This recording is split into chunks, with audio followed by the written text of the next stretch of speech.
Sans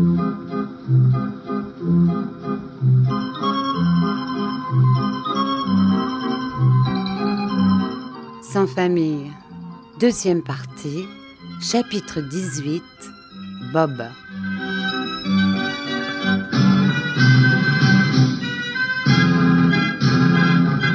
Ce ne fut que longtemps après que je fus réintégrée dans ma prison que je trouvai une raison pour m'expliquer comment je n'avais pas été acquittée. Le juge voulait attendre l'arrestation de ceux qui étaient entrés dans l'église pour voir si je n'étais pas leur complice. On était sur leur piste, avait dit le ministère public.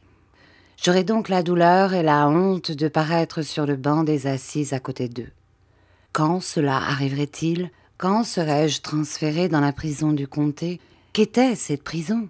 Où se trouvait-elle ? Était-elle plus triste que celle dans laquelle j'étais ?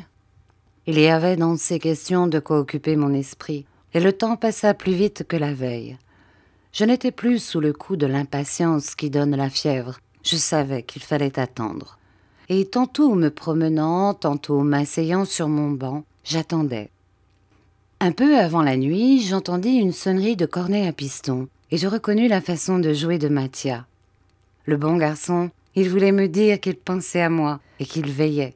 Cette sonnerie m'arrivait par-dessus le mur qui faisait face à ma fenêtre. Évidemment, Mathia était de l'autre côté de ce mur, dans la rue, et une courte distance nous séparait, quelques mètres à peine. Par malheur, les yeux ne peuvent pas percer les pierres, mais si le regard ne passe pas à travers les murs, le son passe par-dessus. Au son du cornet, s'étaient joints des bruits de pas, des rumeurs vagues, et je compris que Mathia et Bob donnaient là sans doute une représentation.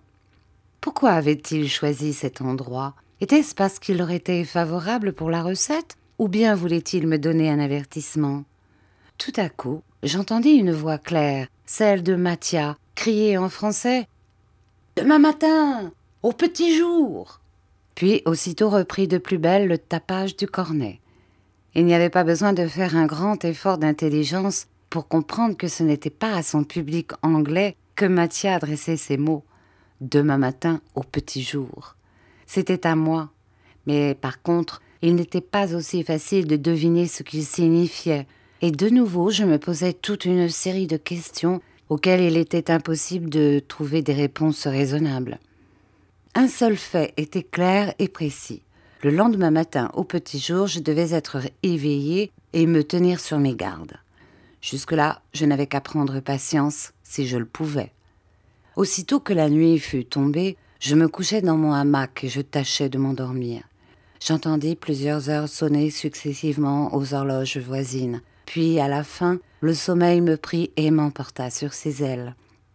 C'était l'approche du jour. Au loin, des coqs chantèrent. Je me levai et, marchant sur la pointe des pieds, j'allais ouvrir ma fenêtre.